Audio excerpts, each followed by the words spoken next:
Let me ask you something. What if I told you there's a way to improve your English? Faster than grammar books, easier than vocabulary lists, and way more natural than memorizing rules. Sounds a little crazy, right? But it's real. And in this video, I'm going to show you. It's not a trick. It's not some boring study method. It's something you've known since you were a kid, but maybe you've forgotten how powerful it really is. The secret? Stories. And before you think, yeah, okay, stories, whatever, just hold on. Because in the next few minutes, I'm going to reveal how listening to stories can sharpen your ears, grow your vocabulary, fix your pronunciation, boost your confidence, and honestly, make English feel alive. So if you've been stuck, like no matter how much you study, things just don't click, stick with me, because maybe the answer has been right in front of you the whole time. Picture this.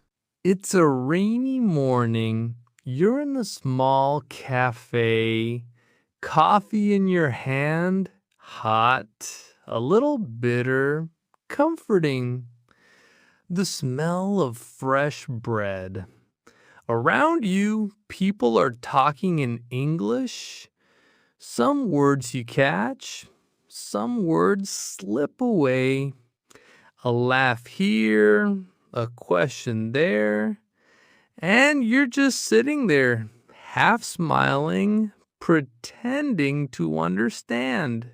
That feeling, it's heavy, isn't it? I've been there, and maybe you have too. Textbooks don't prepare you for that moment, but stories do. See, when you listen to a story, it's not just words, it's life, voices, feelings, little details. Like my friend Anna, she hated English classes. She'd sit with her notebook, writing words like apple, journey, remember. And then, when someone asked her a simple question, she froze. Then one night, she tried something different. A short story, just 5 minutes, about a boy walking home late at night. First time, she barely understood. Second time, it was easier. Third time, something clicked. The boy hurried under the streetlight. She felt that. The word nervous suddenly had weight, not just a translation, but a feeling. And from then on, English started to stick. That's what stories do. They don't just give you words. They give you meaning, smells, sounds, images, feelings. And when you feel them, you remember them. But it's not just vocabulary. Stories train your ears. Think about it. When you hear a story, you hear rhythm, pauses, emotions, excitement when the voice rises, sadness when it slows down. You don't get that in grammar drills. Even if you miss a few words, your brain starts connecting dots, filling gaps. Slowly, you understand more and more. Like, imagine a hospital room, the steady beep of a machine, a woman whispering, "Don't worry, he'll be okay." You might not understand every single word, but you understand the moment. Fear, hope, relief. That's language. That's English. Not just rules, feeling. And to be honest, sometimes it feels almost unfair how simple it is.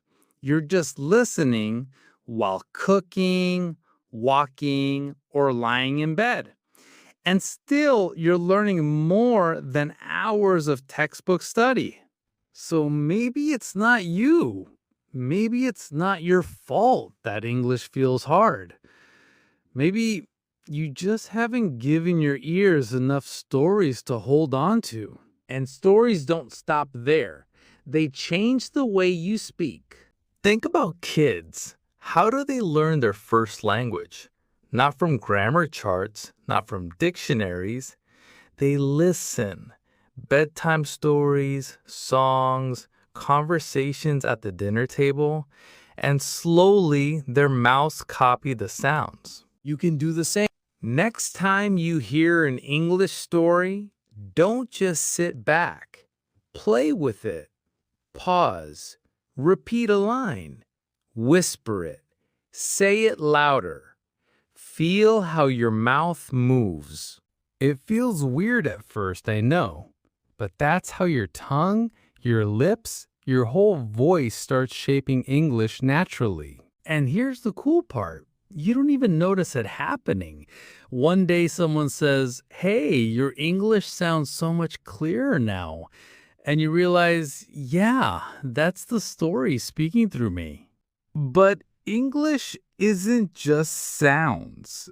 It's also culture. Take a story in a cafe, the way friends joke, the way they order coffee, the way they say, "Hey, what's up?" instead of, "Hello, how are you today?" Or a story of a father and daughter. The softness when he says, "I'm proud of you." Those aren't things you find in grammar books, but in stories, they're everywhere. And you need that. Because if you only learn rules, you sound like a robot. But if you learn through stories, you sound human, natural, alive. Now, let's talk about confidence. This one's personal because I've seen too many learners give up. They feel small, quiet, afraid to speak because they think, "My English isn't good enough." Maybe you felt that too.